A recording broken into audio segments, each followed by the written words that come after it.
नमस्कार दोस्तों, मैं बेंगलुरु से डॉक्टर इंदु झुंझुनवाला अभ्युदय अंतर्राष्ट्रीय पटल पर आप सभी का हार्दिक स्वागत और अभिनंदन करती हूँ। और सबसे पहले हमारा 72वां गणतंत्र दिवस आज हम मना रहे हैं, तो उसकी ढेर सारी बधाइयाँ और ढेर सारी शुभकामनाएं। आज का दिन वास्तव में अपने लिए बहुत यादगार दिन है, पूरे भारतवासियों के लिए यादगार दिन है। तो मैं विश्व के कहीं भी किसी भी कोने में रहने वाले सभी भारतीय को अपनी ओर से, अभ्युदय की ओर से और हम सब की ओर से बहुत सारी बधाई देती हूँ गणतंत्र दिवस की। और आप सभी का स्वागत करती हूँ जो कि आज हमसे जुड़े हैं। और सबसे खास बात आज की ये है कि आज हमने जो ये कार्यक्रम रखा है, एक अलग इसमें एक खास बात हमने एक सोची और उसको हमने एक रूप देने का प्रयास किया है। और वो ये है कि ये आजादी जिसका जश्न हम हर साल मनाते हैं और ये गणतंत्र दिवस जो हम हर साल मनाते हैं, वह आजादी किन किन कठिनाइयों से गुजरकर हमें प्राप्त हुई है। कितने लोगों की, मतलब लोगों की बोलने में ही नहीं समझ आता, क्योंकि मुझे लगता है गिनती नहीं कर सकते। अनगिनत लोगों की कुर्बानियों के बाद मिली ये आजादी अपने आप में इतनी अनमोल है कि इस बात को समझने की बहुत जरूरत है कि ये आजादी हम किस तरह से इसको संभालें, किस तरह से इसको और आगे बढ़ाएं, इसको खोने ना दें और इसका महत्व को समझ सकें। और उसीलिए आज एक हम अलग सा कार्यक्रम लेके आए हैं जिसमें कि हमारे देश के जो स्वतंत्रता सेनानी हैं, उनके परिवार के लोगों से, उनके परिजनों से हम जानेंगे कुछ ऐसी बातें, वो बातें जो कि हमने नहीं देखी, क्योंकि हम स्वतंत्रता के समय हम थे ही नहीं। तो हमें नहीं पता कि स्वतंत्रता की लड़ाई में किस किस तरह से कितनी यातनाएं लोगों ने सही है, कितना कुछ अपना कुर्बान किया है और कितने साल तक हम लड़े हैं। 1857 1857 उस समय जो चिंगारी हमें दिखती है, वो चिंगारी 1857 में ही नहीं लगी थी, बल्कि 1700 से लगी हुई वो चिंगारी थी। छुटपुट छुटपुट हर जगह होते होते एक चिंगारी बड़ी बनी और 1857 से लेकर के 1975 47 तक किस प्रकार, और आप सोच सकते कितने लोगों ने कुर्बानियां दी होगी। तो वैसे ही कुछ परिजनों से मिले और हम जाने वे बातें जो कि हमें इस आजादी का मोल समझा सके। तो आप सबों का फिर से स्वागत करते हुए, और आज गणतंत्र दिवस है, तो सबसे पहले मैं बुलाना चाहूंगी ब्रजेंद्र मिश्रा जी को, जो कि हमें एक देशभक्ति गीत से इस कार्यक्रम की हम शुरुआत कर सके। ब्रजेंद्र मिश्रा जी, आपका स्वागत है। जी दीदी, बहुत बहुत आभार, बहुत बहुत आभार। मंच में उपस्थित सभी गुणीजनों को मेरा प्रणाम और मेरी ओर से भी आप सभी को गणतंत्र दिवस की हार्दिक शुभकामनाएं। एक छोटा सा गीत भारत माता के चरणों में प्रस्तुत करता हूँ। जय भारती जय भारती, जय भारती जय भारती, जय भारती जय भारती। सागर जिसके पांव पखारे करे हिमालय आरती। जय भारती जय भारती, जय भारती जय भारती, जय भारती जय भारती। बलिदानी लहू से सिंचित ये माटी है श्रृंगार की, है पावन कण कण यहाँ ये धरती है संस्कार की। कश्मीर से गुवाहाटी तक अविरल पावन प्यार की, कश्मीर से गुवाहाटी तक अविरल पावन प्यार की। अनुपम ममत्व है इस धरा में ये सबको स्वीकार थी। सागर जिसके पांव पखारे करे हिमालय आरती। जय भारती जय भारती, जय भारती जय भारती। राम कृष्ण गौतम नानक से पावन अवतार की, पृथ्वीराज गुरु शिवाजी महाराणा हुंकार की, गुरु गोविंद के बलिदानों की, अन्ना धाय के किरदार की, अरे मिट जाती पद्मनी जहां पर हार नहीं स्वीकार की, सागर जिसके पांव पखारे करे हिमालय आरती, जय भारती जय भारती, जय भारती जय भारती। जय हिंद। बहुत बहुत सुंदर ब्रजेंद्र जी, भारती की ये आरती बहुत बहुत सुंदर है। जय भारती जय भारती, जय भारती जय भारती। और अंतिम चार पंक्तियां इस गीत की। जी, स्वागत है। भगत की मातृभूमि पर उस बलिदानी फांसी की, भगत सिंह की मातृभूमि पर उस बलिदानी फांसी की, खूब लड़ी मर्दानी अमर हुई लक्ष्मीबाई झांसी की, अनेकता में एकता से सजी भारत की सुंदर झांकी की, भारत का स्वर्णिम इतिहास ये दुनिया स्वीकारती, सागर जिसके पांव पखारे हिमालय यार की, जय भारती जय भारती जय भारती जय भारती, भारत माता की जय। बहुत बहुत बहुत सुंदर, बहुत ही सुंदर। और हमारे बीच आज जो लोग हैं जिनसे हम सुनने वाले हैं, तो पहले मैं उनका छोटा सा परिचय उन सभी का दे दूं। तो हमारे बीच हैं बेंगलोर से डॉक्टर शशि मंगल जी। डॉक्टर शशि मंगल जी, इनका जन्म स्थान उत्तर प्रदेश है, बिजनौर जिला बिजनौर की हैं। शिक्षा इन्होंने एमए पीएचडी की है और पारिवारिक इनकी जो पृष्ठभूमि है, निश्चित ही स्वतंत्रता संग्राम के सेनानी इनके माता पिता की ये संतान है। इनके खुद जो पिताजी थे वो बहुत बड़े स्वतंत्रता सेनानी थे, जिनके बारे में कि हम अभी जानेंगे। और उसके साथ साथ आप बहुत अच्छी साहित्यकार, वरिष्ठ साहित्यकार और कवित्री भी हैं, प्रिंसिपल रही हैं कॉलेज में, और इनकी 2 दर्जनों से अधिक पुस्तकें प्रकाशित हो चुकी हैं। और उसी समझ लीजिए कि उसी परिमाण में इनके पास उतने ही सारे सम्मान हैं, जिनकी की एक बहुत बड़ी हमारे पास सूची है। और राजस्थान विश्वविद्यालय से इन्होंने बहुत सारी छात्राओं का एमफिल और बाकी छात्राओं के लिए भी इन्होंने गाइड का भी काम किया है। बहुत सारी आकाशवाणी से बहुत इन्होंने प्रसारण किए, दिल्ली, जयपुर और आगरा से। तो आज हम इनसे जो मिलने वाले हैं और इनसे बात करेंगे, इनके माता पिता के कुछ संस्मरण जो ये हमें सुनाएंगी। और हमारे साथ हैं उसके बाद डॉक्टर रामवीर सिंह जी। रामवीर सिंह जी जाने माने शिक्षाविद, समाज सेवी, साहित्यकार। और रामवीर सिंह जी मुझे दिखने, हाँ है ना इधर, जी जी जी जी। तो रामवीर सिंह जी जाने माने शिक्षाविद हैं, समाज सेवी हैं, साहित्यकार हैं, लोक कवि और लोक गीतकार भी हैं। और इनका जन्म स्वतंत्रता सेनानी के परिवार में हुआ। आपके पिताजी श्री शिवचरण जी प्रसिद्ध लोक कवि भी रहे हैं और स्वतंत्रता सेनानी भी रहे हैं।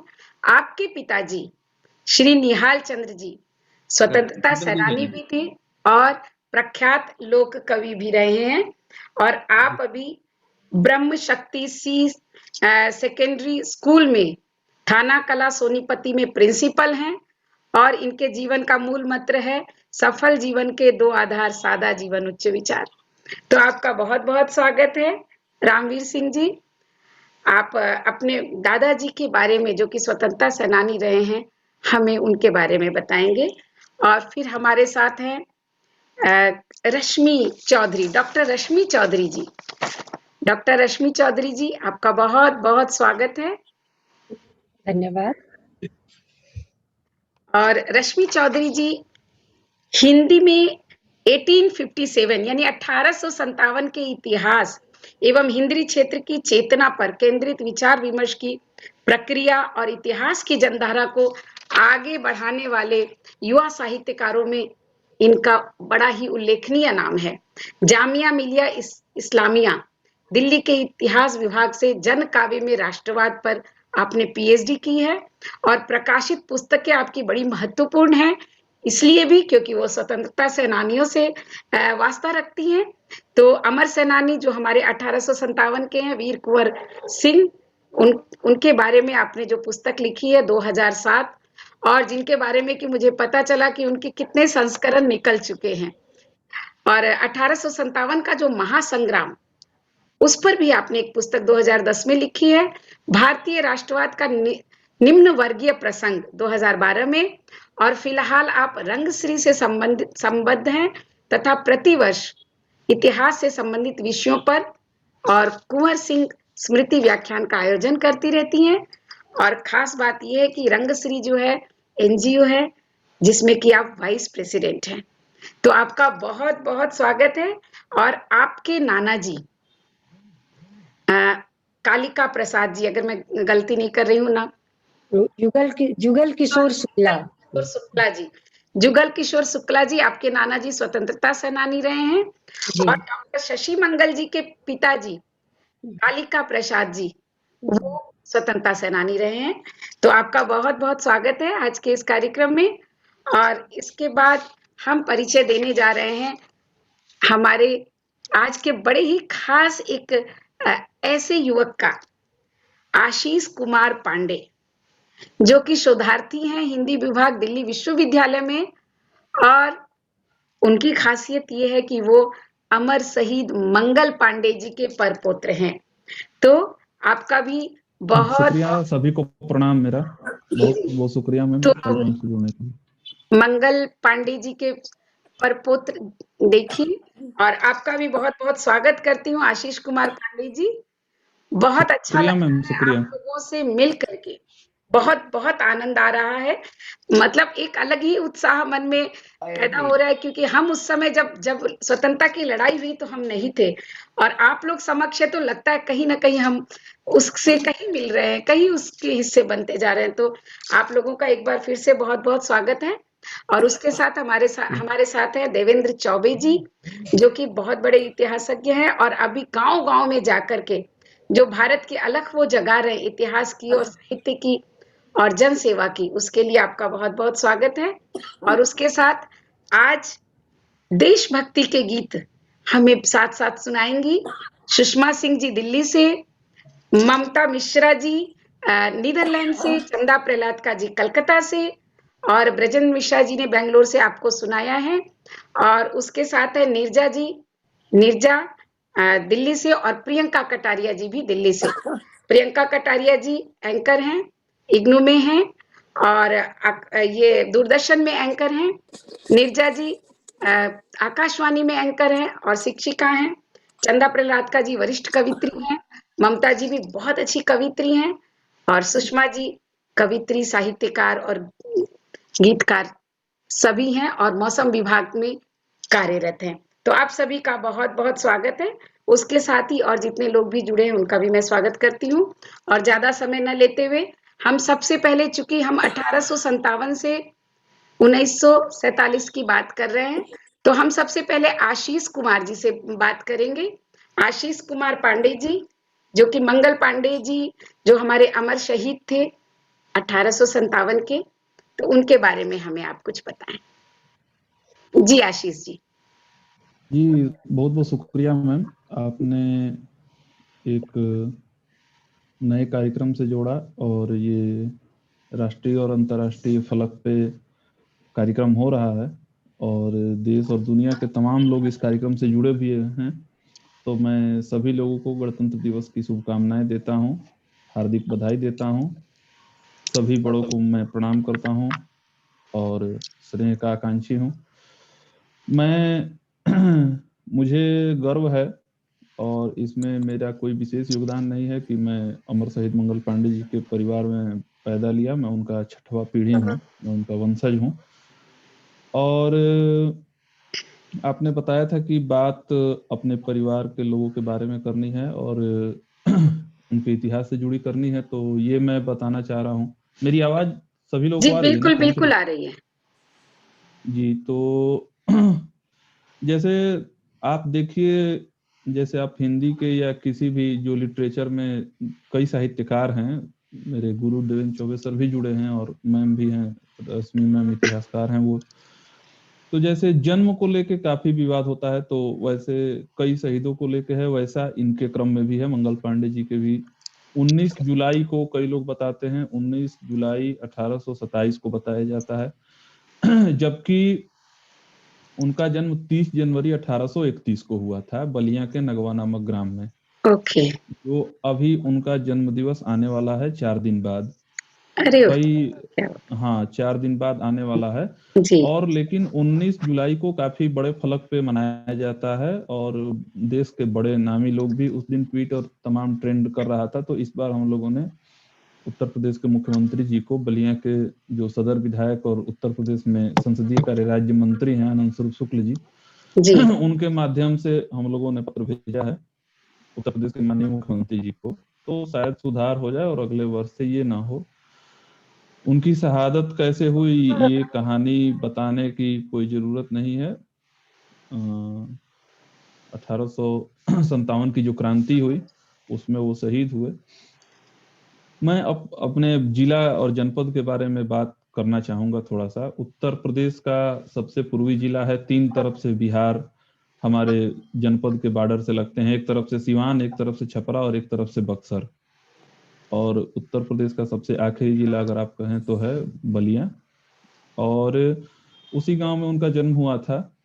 और आज भी जो हम लोगों की पुश्तैनी जमीन है वहां अगर आप 4 फीट से नीचे, अगर 5 फीट से नीचे अगर आप जमीन को कोड़ती हैं, इतिहासकार लोग हैं इसमें जुड़े हुए वो इस बात को, और जो भी ऐतिहासिक दृष्टिकोण देखा जाता है तो वहां जो खुदाई होती है तो खुदाई में कोई ऐसी चीजें तो नहीं प्राप्त होती हैं।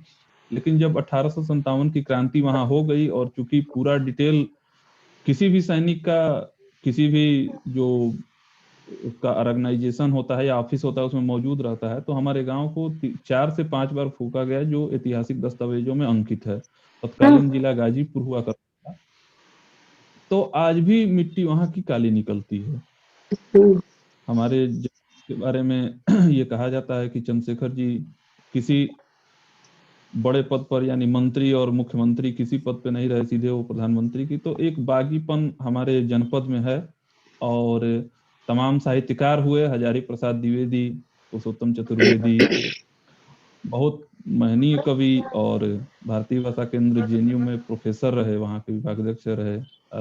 आदरणीय केदारनाथ सिंह जी, वो भी बलिया चकिया के ही रहने वाले थे। तो इसी तरह की है। अब मैं लेकिन इस विषय को थोड़ा सा छोड़ना चाहूंगा, समय की अपनी मर्यादा है और कार्यक्रम लेट शुरू हुआ है और 8 मिनट समय दिया गया है, तो मेरा विषय हिंदी है तो थोड़ा सा बोलने के क्रम में हो सकता है ज्यादा मैं बोल जाऊं तो आप मुझे बोल दीजिएगा। मैं अब थोड़ा सा वर्तमान के क्रम में आने का प्रयास कर रहा हूं कि ठीक है, हुआ तमाम देश के लोगों ने, हो सकता है उन्होंने अलख जगाई, इसे पूरा देश और दुनिया मानती है, उसका स्वागत है। लेकिन तमाम लोगों ने, दिनकर ने लिखा कि चढ़ा अस्तिया बारी बारी छिटकाई जिसने चिंगारी, चढ़ गए पुण्य वेदी पर लिए बिना गर्दन की मोल, कलम आज उनकी जय बोल। तो आज गणतंत्र दिवस पे हमें उन शहीदों को भी याद करना चाहिए। जैसे बक्सर के इतिहास लिखने के क्रम में और कुछ लिखने क्रम में देवेंद्र चौबे सर ने लिखा है, अभी एक उनकी कविता जो आई थी। तो कई ऐसे लोग हैं, कई ऐसे बड़े क्रांतिकारी हुए जिनका इतिहास या जिनके बारे में हम लोग नहीं जान पाते हैं। सर मैनेजर पांडे एक बात कहते हैं कि इतिहास जहाँ चुप्पी साध लेता है, साहित्य वहाँ और साहित्यकार वहाँ बोलता है। लेकिन वर्तमान परिदृश्य में ये चीजें थोड़ी सी बदल रही हैं, तो ये हम लोगों की जिम्मेदारी है कि ऐसे चीजों को भी थोड़ा सा आगे लाएं। दूसरा, मैं अपने जनपद और प्रदेश के बारे में थोड़ी सी चर्चा उन्हीं के माध्यम से करना चाहूंगा कि जिस तरीके से आप देखिए, जैसे आप बेंगलोर से ये कार्यक्रम कर रही हैं, बहुत अच्छा ये आयोजन हो रहा है, और जब आपने मुझे संपर्क किया उसके बाद मैं इसे देख के खोल के गूगल पे तमाम चीजें इस संस्था के बारे में पढ़ा, तो इस तरीके का कोई संगठन या इस तरीके की कोई चीजें हम लोगों के प्रदेश में भी शुरू करने की जरूरत है, हम लोग के जनपद में शुरू करने की जरूरत है, जिससे लोगों इतिहास को जान पाए। आप देखिए उनकी सरकारी दस्तावेज में लगभग 7 फुट के करीब हाइट लिखी हुई है, एग्जैक्ट मुझे नहीं पता है, मैं नहीं बताना चाहूंगा। पहले भी लोग मतलब अमूमन लंबे हुआ करते थे। जैसे इसको मैं इस तरीके से कहना चाह रहा हूँ कि जो the rising Mangal Pandey picture आई, उसमें आमिर खान जी ने उनका अभिनय किया। उस फिल्म में तथ्यात्मक कई गड़बड़ियां थी, जिसका अभी हम लोगों ने मुकदमा किया था 2005 में ही। 2005 में वो पिक्चर आई थी और बलिया के न्यायालय में वो मुकदमा चल भी रहा है, कुछ बिंदुओं पर निस्तारण हुआ है और मामला माननीय कोर्ट में विचाराधीन है। तो आज जो युवा हैं या जो भी लोग किसी इतिहासकार या किसी ऐसे क्रांतिकारी व्यक्ति को या किसी वैज्ञानिक को या किसी साहित्यकार को या जो भी समाज का एक अगुआ रहा है, वो किसी भी माध्यम से हो, उस पर जो भी फिल्में या जो भी डॉक्यूमेंट्री या जो भी चीजें पब्लिक डोमेन में आती हैं, वो इतिहासकार के माध्यम से आए, लेखक के माध्यम से आए या जिस भी माध्यम से आए, तो उसका प्रयास किया जाना चाहिए कि वो चीजें, आज हम व्याख्या अगर मंगल पांडे की देखिए या मतलब गांधी को तो लोगों ने देखा था, तो इसलिए थोड़ा सा आप जो भी थोड़ा सा उम्र दराज लोग हैं, मतलब 100 साल पहले जिनका इतिहास है, 150 साल पहले इतिहास है, तो उनके साथ मुझे ऐसा लग रहा है कि उतना न्याय नहीं हो पा रहा है जितना न्याय होना चाहिए। जैसे उनके बातचीत को लेके, उनके तथ्यों को लेके, उनके विचार को लेके, विचार की इस समय खासी दिक्कत है। तो इस पर हम लोग को थोड़ा सा ध्यान देने की जरूरत है। और मैं अंतिम बात एक कहना चाहूंगा कि उन्होंने उस फौज को ललकारा, उन्होंने उस ताकत को ललकारा जिसके बारे में कहा जाता है कि उसका सूरज कभी अस्त नहीं होता था। तो आज हम लोगों की भी जिम्मेदारी है, हम युवा हैं, इसमें जो भी लोग जुड़े हुए हैं वो कहीं ना कहीं बड़े पोस्ट पे, बड़े अच्छे लोग हैं। अच्छे से सेंस केवल व्यवहार से नहीं, मतलब उनका समाज में कुछ दायित्व है और समाज में उनका कुछ वर्चस्व है। तमाम प्रोफेसर और तमाम साहित्यकार मैम जुड़ी हैं, जो मौसम विभाग से हैं, आकाशवाणी से लोग जुड़े हैं। मैं सभी लोगों को से ये निवेदन करूंगा, और ये कार्यक्रम रिकॉर्ड भी है, लाइव भी है, कि हमारी जो जिम्मेदारी है, और मुझे ऐसा लगता है कि हमारी सबसे पहले जिम्मेदारी है कि ठीक है, आज हम आजाद हैं, हमें कोई ताकत, सरकार की कोई नीति अच्छी बुरी हो सकती है, उस पर वो चर्चा का विषय है, लेकिन सबसे बड़ी बात है कि हम जिनके चलते आजाद हैं, और वो जो लोग देके गए। एक बहुत आम सी कहावत है, इन दोनों में आप जानती होंगी, लोग कहते हैं कि दुनिया चाहती है कि भगत सिंह पैदा हो, लेकिन मेरे घर में नहीं, बगल वाले घर में। तो इस परिपाटी को थोड़ा सा तोड़ने की जरूरत है। और भगत सिंह ठीक है, पैदा होना हो उसकी दूसरी बात है, हम खुद कुछ बन सकते हैं। और जो हमारा मूल कर्तव्य है, जो हम लोगों का मूल कर्तव्य है, जो शिक्षक का धर्म है, जो टीचर, जो विद्यार्थी का धर्म है, जो एक कलाकार का धर्म है, जो एक लेखक का धर्म है, जो एक पत्रकार का धर्म है, जो एक साहित्यकार का धर्म है। जब ये बताइए, ड्राइवर अपना कर्तव्य पारायण कर रहा है, रिक्शा वाला अपना कर्तव्य पारायण कर रहा है, अखबार देने वाला कुसुम सिंह लिखे कि 23 साल मेरा अखबार बांटने वाला एक भी दिन छुट्टी नहीं लिया। तो हम लोगों को अपने कर्तव्य के तरफ थोड़ा सा ध्यान देना होगा, फिर बाकी चीजें अपने सही हो जाएंगी। और ये बड़ी मेहनत से मिली है। अगर आप, ठीक है, 10वीं 12वीं 10वीं तक जरूर ये पढ़ाया जाता है कि इतिहास विषय, उसके बाद आप स्ट्रीम चेंज कर लेते हैं, साइंस में, कॉमर्स में या साहित्य में, आर्ट्स में चले जाते हैं, लेकिन 10वीं तक आपको जरूर ही इतिहास पढ़ाया जाता है। और अगर आप थोड़ा सा भी पढ़ेंगे तो आप देखिए, अभी मैं आपको अभी फोन किया था, हमारे पास लगातार मैसेज आए हैं कि इंटरनेट ये मोबाइल का डाटा बंद है, अभी भी चल नहीं रहा है। तो आप सोचिए, हम इंटरनेट पे इतने आश्रित हो चुके हैं कि अगर इंटरनेट बंद होता है तो हमें परेशानी होने लगती है, दिक्कत होने लगती है, हम बिल्कुल मतलब परेशान हो जाते हैं। आप सोचिए, उस समय न बोलने की आजादी थी, न चलने खाने पीने किसी की आजादी नहीं थी। तो ऐसे समय को जिन लोगों ने निकाल के हम लोगों के हाथ में दिया है, उनके लिए हम लोग की कुछ जिम्मेदारी बनती है। और उनके लिए नहीं बनती है, उनके दिखाए गए रास्ते पर चलने की जिम्मेदारी बनती है। तो मुझे लगता है कि इस विषय पर हम लोग को सोचने की जरूरत है। और समय मेरा, ये मैं लगाया था टाइमर, समय मेरा समाप्त हो गया है। और मैं एक बस छोटी सी बात कहना चाहता हूँ। बिल्कुल कहिए, कोई बात नहीं।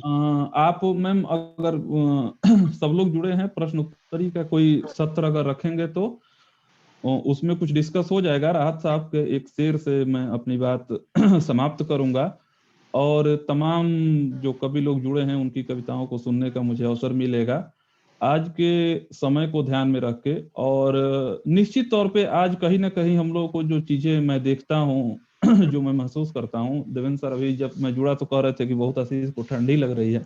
दरअसल मैं आज था नहीं रूम पे, प्रोटेस्ट में शामिल था, और आया तो वहां से थोड़ा सा वो लग रहा था, ठंडे जैसा। तो हम लोग की जिम्मेदारी बनती है, और एक केवल मिनिमम जिम्मेदारी जो मैं ये महसूस कर रहा हूँ कि ठीक है, कहीं कोई ऐसी दिक्कत हो रही हो, कोई ऐसा आंदोलन चल रहा हो जिसके बारे में आपकी सहमति नहीं है या आप उसमें शामिल नहीं हो सकते हैं तो कोई बात नहीं, आप न्यूट्रल रहें तभी भी कोई बात नहीं, लेकिन आप कम से कम उसका विरोध मत कीजिए बिना जाने, बिना तथ्यों को जाने, बिना तथ्यों को परखे आप उसका विरोध करते हैं तो कहीं ना कहीं जो एक नॉर्मल आंदोलन है वो कहीं किसी छात्र का हो, किसान का हो, जवान का हो, किसी का भी हो, तो उसका मनोबल टूटता है, क्योंकि तत्कालीन सत्ता से भी और उस समय के सत्ता से भी या किसी भी सत्ता से एक नॉर्मल आदमी की टकराने की हैसियत और क्षमता कभी नहीं रहती है। वो जब एक जत्था बनता है तब कोई आंदोलन जन्म लेता है। तो इन चीजों को हम लोग को विशेष सोशल मीडिया ने तमाम चीजों को हम लोग के लिए बहुत आसान कर दिया। अब ये सोचिए यदि ये बंगलौर में कार्यक्रम होता तो कितने लोग आ पाते, कितने लोग जुड़ पाते। तो सोशल मीडिया अगर मिला है तो उसका हम लोग उपयोग करें, दुरुपयोग ना करें, मैं बस ये बात कहना चाहता हूं।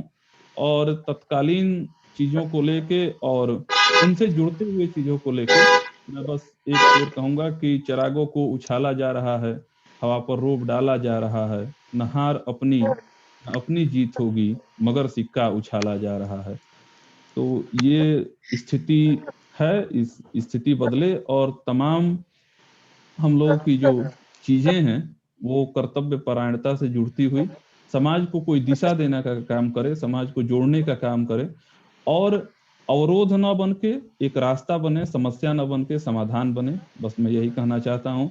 अगर प्रश्न उत्तर का सत्र रखेंगी तो जो प्रश्न कुछ और जुड़ा होगा मंगल पांडे जी से मैं बताने का प्रयास करूंगा जितनी मेरी क्षमता होगी। बहुत जी बहुत शुक्रिया। जी जरूर। एक बहुत चीज और मैं जोड़ दूं कि जी कार्यक्रम ये 8 अप्रैल को भी हमारे यहाँ बलिया में पूरे धूमधाम से मनाया जाता है। और ये चीजें मैं बार बार इसलिए नहीं बता क्योंकि इंटरनेट का युग है और तमाम अखबारों का वो है, तो ये बताया जाता है।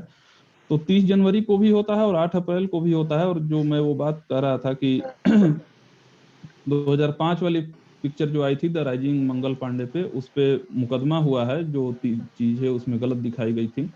सबसे बड़ी गलत चीजें दिखाई गई थी कि उसमें शादी उनकी दिखाई गई थी, जबकि ऐसा कोई वो था ही नहीं। हम अच्छा, जो भाई हैं हाँ वही उनके, मैं पूछना चाह रही थी कि हाँ गलत क्या दिखाया गया था। जी, हम लोग उनके वंशज, मतलब जो भाई थे उनके पिताजी के जो भाई थे उनके हम लोग संतान हैं। वो तो उनकी अच्छा, शादी भी नहीं हुई उनकी थी। शादी नहीं, अच्छा हाँ, ओके। तो इस उलेस हो गए वो।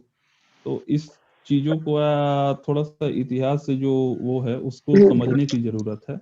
और जी फिल्म बिल्कुल, या जो भी साहित्य, जो चटकीले साहित्य आ जा रहे हैं उनको एक बार तथ्यों से परख कर समझने की जरूरत परख है। करके रखने की जरूरत है सबके सामने। बहुत बहुत बहुत धन्यवाद आपका, बहुत सुंदर। शुक्रिया मैम, सबसे बड़ी शुक्रिया। आज के परिप्रेक्ष्य में जो बातें आपने रखी है वो बहुत ध्यान देने वाली है, क्योंकि आ, वाकई में इतिहास से परख के, तथ्यों को परख कर अगर सामने लाया जाए, और ये जिम्मेदारी सबसे बड़ी मुझे लगता है मीडिया की है, चाहे वो सोशल मीडिया हो या दूरदर्शन हो, आकाशवाणी हो या फिल्मी दुनिया हो। तथ्यों को परख कर सामने लाना हमेशा बेहतर होता है, क्योंकि लोग उससे फिर दिग्भ्रमित नहीं होते हैं। बहुत बहुत सुंदर बात आपने कही। और शुक्रिया शुक्रिया आपने मैम। कहा कि कुछ सवाल जवाब होंगे तो हम जरूर उसमें कुछ मंगल पांडे जी के बारे में भी आप बताएंगे, तो जरूर। सबसे पहले तो मैं सभी से क्षमा भी चाहूंगी, प्रोग्राम थोड़ा देर से शुरू हुआ क्योंकि दिल्ली में थोड़ी नेट की समस्या चल रही है, तो लोगों को जुड़ने में थोड़ी समस्या हुई है और इसके कारण प्रोग्राम में देरी से शुरू हुआ है। लेकिन चिंता की बात नहीं है, शुरू हो गया तो फिर हम ठीक से इसको लेकर भी चलेंगे आगे। और बात 1857 की हो रही थी, तो मंगल पांडे जी की बात हो रही है, तो तात्या टोपे और झांसी की रानी खुद ब खुद याद आ जाती हैं। तो आज क्यों ना हम झांसी की रानी पर वो कविता बड़ी बहुत ज्यादा अच्छी लगती है, खूब लड़ी मर्दानी वह। तो मैं ममता मिश्रा जी को बुलाना चाहूंगी उनसे इस कविता को सुनाने के लिए। ममता मिश्रा जी, आपका स्वागत है।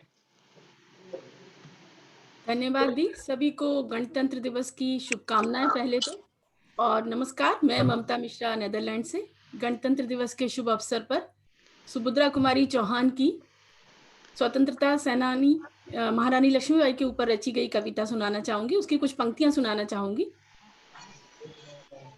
सिंहासन हिल उठे राजवंशों ने ब्रुकटी तानी थी, बूढ़े भारत में भी आई फिर से नई जवानी थी। गुम हुई आजादी की कीमत सबने पहचानी थी, दूर फिरंगी को करने की मन में सबने ठानी थी। चमक उठी सन 57 में वह तलवार पुरानी थी। जब बहुत खूब। 57 में यह वह तलवार तलवार पुरानी थी। बुंदेले हर बोलों के मुंह हमने सुनी कहानी थी। खूब लड़ी मर्दानी वह तो झांसी वाली रानी थी। खूब लड़ी मर्दानी वह तो झांसी वाली रानी थी। कानपुर के नाना की मुंह बोली बहन छबीली थी। लक्ष्मीबाई नाम पिता की वह संतान अकेली थी। नाना के संग पढ़ती थी, वो नाना के संग खेली थी। बरछी ढाल कृपाण कटारी उसकी यही सहेली थी। वीर शिवाजी की गाथाएं उसको याद जवानी थी।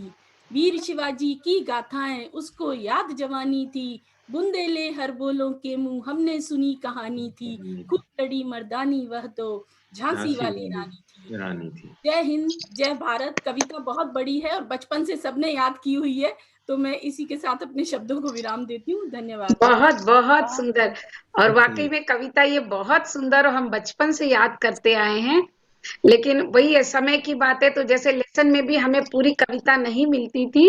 एक पढ़ाई के समय कुछ 4-5 दोहे मिलते थे, तो वैसे ही आज ममता जी ने समय का ख्याल रखते हुए 2 मिनट का समय दिया गया था, तो उसमें अपनी इस कविता को बहुत बढ़िया मैम ने सुनाया।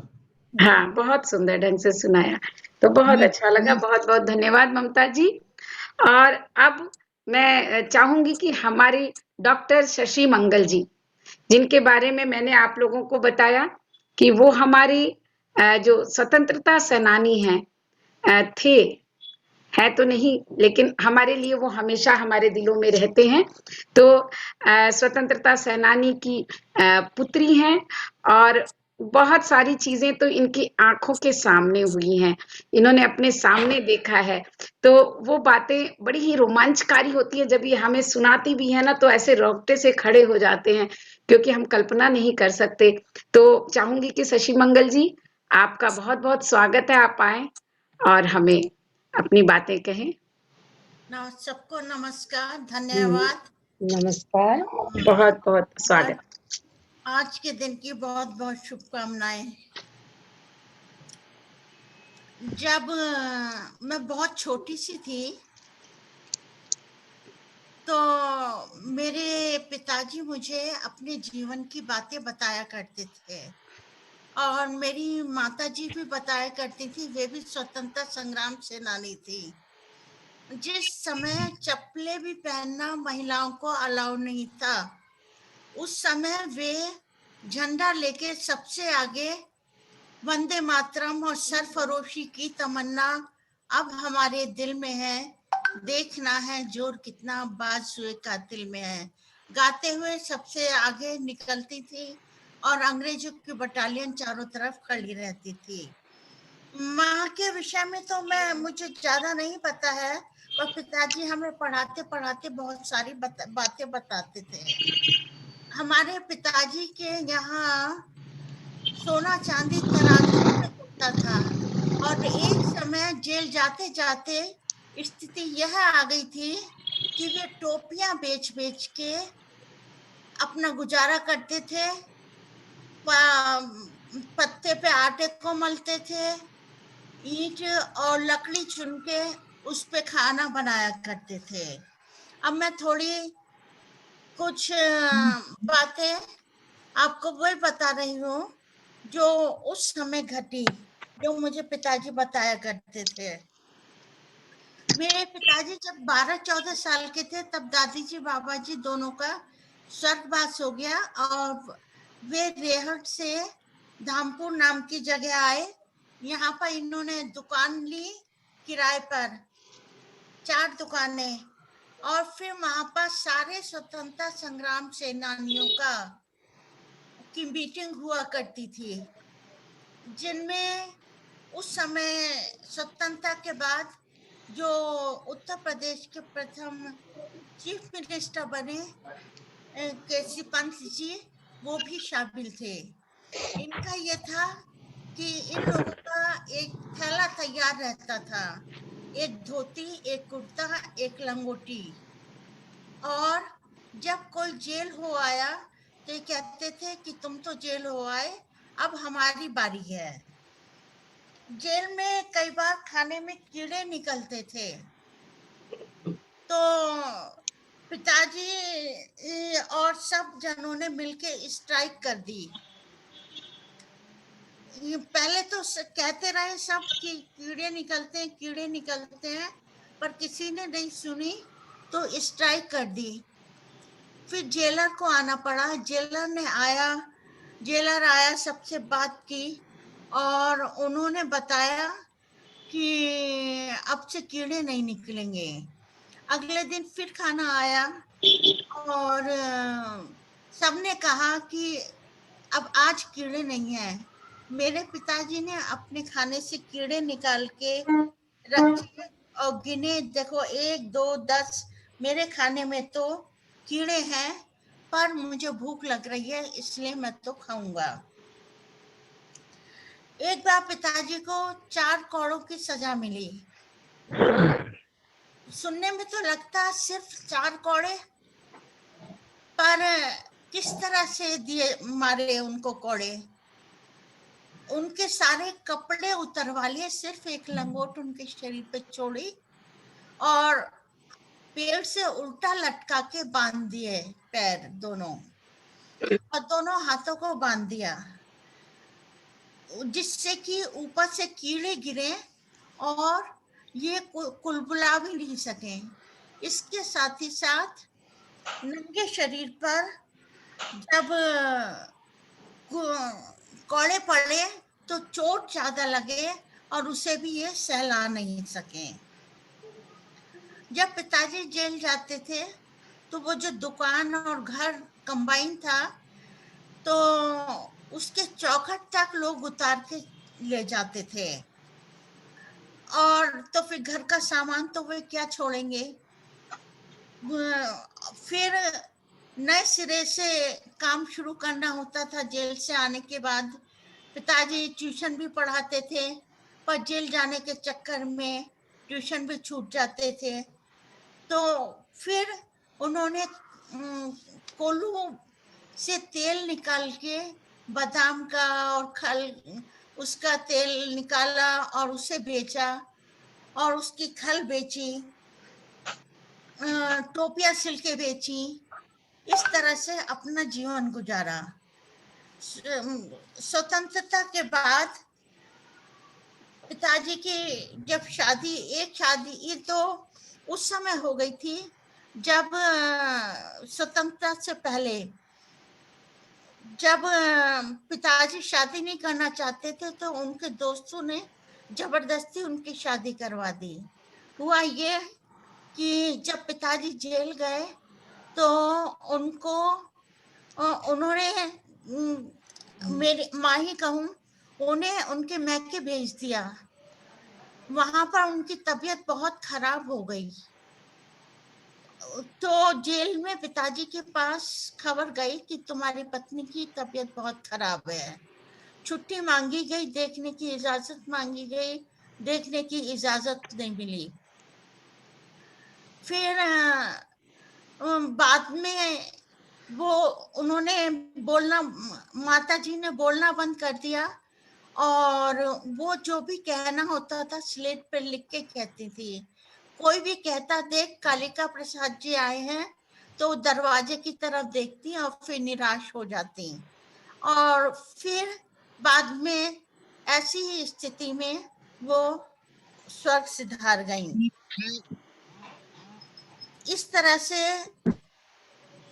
बहुत जटिल परिस्थितियों में जेल जाकर टोपियां सिल कर मेरे पिता ने अपना गुजारा किया। शादी के बाद, स्वतंत्रता के बाद हमारे यहाँ एक बड़ी मंडी है, वहां पे जलसा निकला करता था, तो वहां पर पिताजी को अध्यक्ष बना के बुलाया जाता था।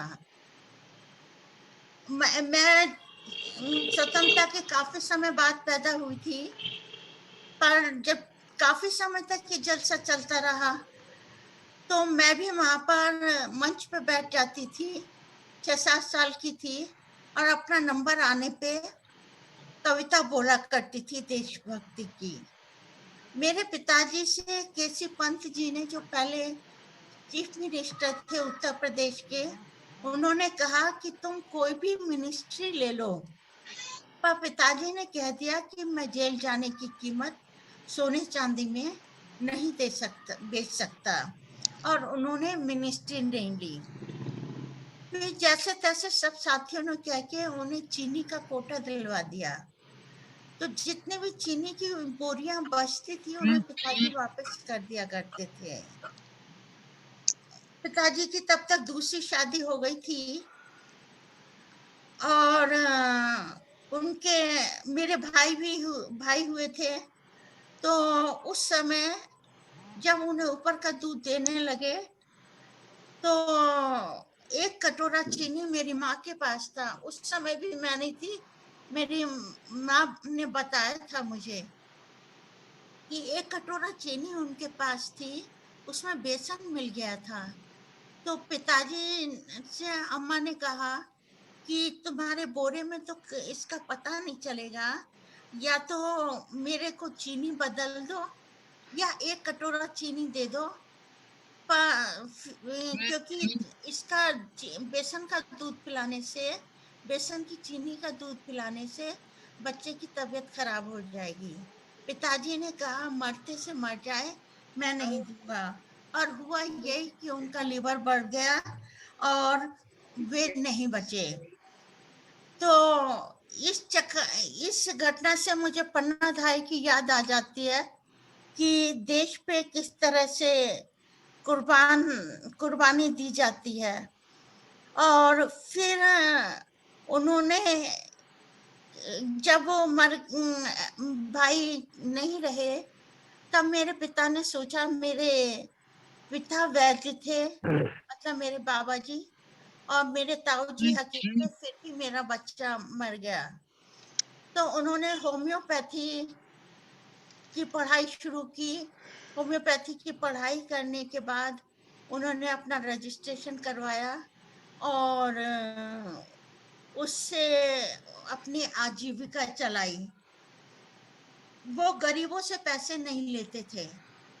बाकी गांव, बहुत दूर दूर से गांव से लोग आते थे और हमारे घर भी रुकते थे। अम्मा खाना बनाती थी, उनका हाथ अच्छा था, मरीज काफी बहुत ठीक हो जाते थे।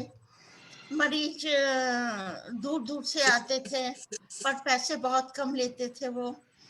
बहुत सुंदर, बहुत ही सुंदर शशि जी, धन्यवाद। बहुत सुंदर जी, बोलिए। और एक बार दिवाली का समय था जी, मेरे दूसरे भाई हो गए थे, तब भी मैं नहीं थी, मैं सबसे छोटी हूँ घर में। तो एक भाई दिवाली पे उन्होंने पिताजी से खीर लेने के लिए कहा। खीर बताशे होते हैं ना, तो पिताजी ये सोचे कि मैं इसे कहाँ से लिवाऊं, कोई मरीज आए तो फिर मैं इसे खीर लिवाऊं। इसी तरह से एक सेठ थे धामपुर में ही, वो उनकी तबीयत बहुत खराब हो गई। तो उन्होंने पिताजी को, अपने ड्राइवर को भेजा पिताजी को लिवाने के लिए। पिताजी गए, उनसे उन्होंने 5 रुपए लिए। वो सेठ ठीक हो गए। कई 2-3 बार में जाने के बाद फिर सेठ ने ड्राइवर को भेजा कि जाओ डॉक्टर साहब को लिवा लाओ। पिताजी ने कहा, पर वो तब तक सेठ आने लायक हो गए थे। तो पिताजी ने कहा अपने सेठ से कह देना उन्हें डॉक्टर की जरूरत नहीं है, मुझे पैसे की जरूरत नहीं है।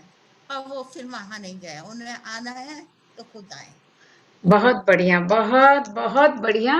आपने जो बातें सुनाई उससे हम लोगों के सच में, देखिए मंजू तंवर जी ने भी लिखा है कि रोंगटे खड़े कर देने वाली आपने बातें बताई हैं, और हमें भी पता नहीं था कितनी सारी चीजें जो किस तरह से हमारे स्वतंत्रता सेनानियों ने अपना तन मन धन और निछावर किया है। बहुत बहुत सुंदर लगा, बहुत बहुत धन्यवाद। और आपसे जब जितनी भी बातें सुनो मन करता है करते जाऊं, बस समय की थोड़ी सी पाबंदी हो जाती है। नीरजा जी हमारे बीच नहीं दिख रही है, ठीक है कोई बात नहीं। तो मैं चाहूंगी कि चाह नहीं मैं सुर वाला के गहनों में गुथा जाऊं। सुषमा सिंह जी हमारे बीच है। और देखिए शशि मंगल जी ने चाहत बताई कि नहीं मुझे कोई मिनिस्ट्री नहीं चाहिए, कोई गांव, कोई घर, पैसे नहीं चाहिए, जेल में जाने की कीमत नहीं चाहिए। तो एक स्वतंत्रता सेनानी की, एक देशभक्त की चाह क्या होती है। तो सुषमा जी, आमंत्रित हैं आप पटल पर सभी को मेरा माखनलाल नमस्कार। चतुर्वेदी जी की कविता के साथ। जी, जी बहुत बहुत धन्यवाद आपका। जी। और सभी को गणतंत्र दिवस की मेरी तरफ से ढेर सारी शुभकामनाएं। और मैं माखनलाल चतुर्वेदी जी की कविता पुष्प की अभिलाषा पढ़ रही हूँ। वाह मैम, सुनाइए। चाह नहीं मैं सुरबाला के गहनों में गूंथा जाऊं, चाह नहीं मैं सुरबाला के गहनों में गूंथा जाऊं, चाह नहीं प्रेमी माला में बिंद प्यारी को ललचाऊं, चाह नहीं सम्राटों के शव पर है हरि डाला जाऊं, चाह नहीं देवों के सिर पर चढ़ूं भाग्य पर इठलाऊं, मुझे तोड़ लेना बनमाली उस पथ पर तुम देना फेंक, मातृभूमि पर शीश चढ़ाने जिस पथ जाएं वीर अनेक। धन्यवाद। बहुत बहुत बहुत बहुत बहुत सुंदर। सुंदर, बहुत ही सुंदर। तो ये चाह होती है हमारे, जितने जो देशभक्त होते हैं उनकी बस ऐसी ही चाह होती है, और उस चाहत को माखनलाल चतुर्वेदी जी ने बहुत सुंदर शब्द दिए और सुषमा जी ने बहुत सुंदर से उसे सुनाया है। तो अब आगे बढ़ते हैं कार्यक्रम में, और हमारे साथ है रामवीर सिंह जी सोनीपत से, जिनके बारे में मैम मैंने समय बताया बचेगा कि तो फिर उनके जो सुषमा मैम से दादा कोई और कविता सुनवाइएगा। जी समय अगर बचेगा, जी कार्यक्रम अभी आगे बढ़ाते रहिए, अगर समय बचेगा तो फिर कोई कविता सुनवाइएगा, बिल्कुल क्योंकि बिल्कुल, ये तो अभी नहीं, सब 40 सुना। सेकंड में ही खत्म हो गई। जी नहीं, बिल्कुल सुनाएंगे जरूर। अच्छा, सुषमा जी से, अच्छा उन्होंने जी थोड़ी जी जल्दी खत्म हो गई। हाँ, तो हाँ रामवीर सिंह जी को बुलाना चाहूंगी मंच पर, उनके दादाजी के किस्से सुनने के लिए, स्वतंत्रता के ऐसी बातें जो कि हमें बड़ा ही एक आनंद भी देती हैं और कहीं ना कहीं इस आजादी के महत्व को बताती हैं। जी, जी, आपका स्वागत है जी। मेरी तरफ से सभी गुणीजनों को, देशवासियों को गणतंत्र दिवस की हार्दिक शुभकामनाएं। और अभी आपने परिचय दिया दादाजी के बारे में चर्चा करने के लिए। तो दादाजी का जन्म 21 अक्टूबर 1887 को गांव नांगल ठाकरान, दिल्ली के अंदर हुआ। नांगल ठाकरान है औचंदी बॉर्डर के पास ही। तो 1887 में तो दादाजी एक बल्कि दिल्ली में जो लोक नाट्य कलाकार होते हैं, सांग परंपरा बोलते हैं यहाँ हरियाणा में उसको, तो उसके पहले लोक नाट्य कलाकार रहे दादाजी, लोक कवि रहे। और अपने काव्य के माध्यम से लोगों को जागरूक करते थे स्वतंत्रता संग्राम में हिस्सा लेने के लिए। और वही जो उनके संस्कार थे वही फिर पिताजी के अंदर आए। कुछ कुछ हमने भी उनके पद चिन्हों पर फिर चलने का प्रयास किया और अब तक जारी है। तो कई सारी ऐसी उस समय उनकी रचनाएं थी, जैसे बताते थे कि महाराणा प्रताप का ऐसा एक किस्सा उन्होंने बनाया कि उसकी प्रतियां छापकर बांटी गई, तुरंत जब्त कर ली गई। इतना जबरदस्त, इतना जो है रोष पैदा करने वाला किस्सा तैयार हुआ। उस पर बैन भी लगा, कई बार जेल के अंदर बाहर जाने का भी सिलसिला रहा। और अब काफी एक कालखंड ऐसा बीत गया कि उनकी जो रचनाएं थी सारी की सारी हमारे पास उपलब्ध भी नहीं है, क्योंकि पहले श्रुत काव्य होता था, बोल के लिखने का काम कम ही रहता था पहले। तो संयोग से एक उनकी रचना मेरे पास है, मैं आपको वो जरूर सुनाने का प्रयास करूंगा कि लोगों का आह्वान किया गया है स्वतंत्रता संग्राम में आने के लिए, जुड़ने के लिए। कि भाइयों हो जाओ सब तैयार, मेरे ख्याल से सभी कुछ ना, सारा समझ में नहीं आएगा, हरियाणवी में है तो अंदाजा तो जरूर लग जाएगा कुछ कुछ तो। बिल्कुल बिल्कुल आएगा सर, बोलिए, जरूर आएगा। बहुत बढ़िया, बोलिए। भाइयों हो जाओ सब तैयार, देश मांगता कुर्बानी। बहुत सुंदर। तो पहला जो है इसका पद्य है, सिर पे कफन बांध लो सारे, सिर पे कफन बांध लो सारे, इनकलाब के लाओ नारे, गोरा ने घने जुल्म गुजारे, गोरा ने घने जुल्म गुजारे, मारे बहुत घने नर नार, हो गए अमर बलिदानी। भाइयों हो जाओ सब तैयार, ये देश मांगता कुर्बानी। गांधी पटेल भी कोशिश कर रहे, लाल बाल और पाल चिंघर्रे, गांधी पटेल भी कोशिश कर रहे, लाल बाल और पाल चिंघर्रे, क्रांतिवीर चौगरदे फिर रे, भर रे मन के बीच गुबार, दा पे लारे जिंदगानी। भाइयों हो जाओ सब तैयार, यो देश मांगता कुर्बानी। मंगल पांडे, कुंवर सिंह बलवंत फड़के, तात्या पांडुरंग के लड़के, अंग्रेजा के कालजे धड़के, भड़के योद्धा बेसुमार, जय हो झांसी की रानी। भाइयों हो जाओ सब तैयार, देश मांगता कुर्बानी। और शायद आखिरी पद्य को मैं थोड़ा गा के सुनाऊं। बिल्कुल बिल्कुल, जरूर, स्वागत है। जी जी। भाइयों हो जाओ सब तैयार, यो देश मांगता कुर्बानी। भाइयों हो जाओ सब तैयार, देश मांगता कुर्बानी। और इस आखिरी जो ये पैरा है, इसमें पद्य है, इसमें आशान्वित थे दादाजी कि हम जो सब क्रांतिवीर लगे हुए हैं, उसमें हमारा देश आजाद होना है और सभी कुछ स्वदेशी होगा फिर। तो इसमें बताया गया है जैसे कि देश आजादियो प्यारा होगा, देश आजादियो प्यारा होगा, फिर जमी आसमां भी हमारा होगा, अपना ये ध्वज लहराया होगा और सारा होगा निहाल संसार। दादाजी का नाम निहाल चंद जी था, निहाल। जी सारा होगा निहाल संसार, या चौधर हट जा बेगानी।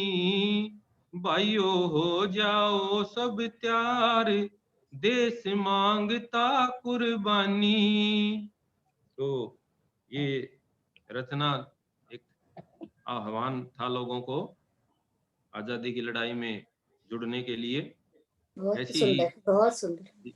ऐसी फिर सभी उनमें लिखा दादाजी ने, आध्यात्मिक भी लिखा और जो है ये वीर रस भी था, श्रृंगार रस भी था, सब तरह का। और शिक्षाप्रद वैसे भी जो है रचनाएं बहुत ज्यादा रही। जैसे आध्यात्मिक उसमें लिखा तो एक ओम ओम ओम हरि श्याम श्याम श्याम, मान जा भजन मन राम राम राम।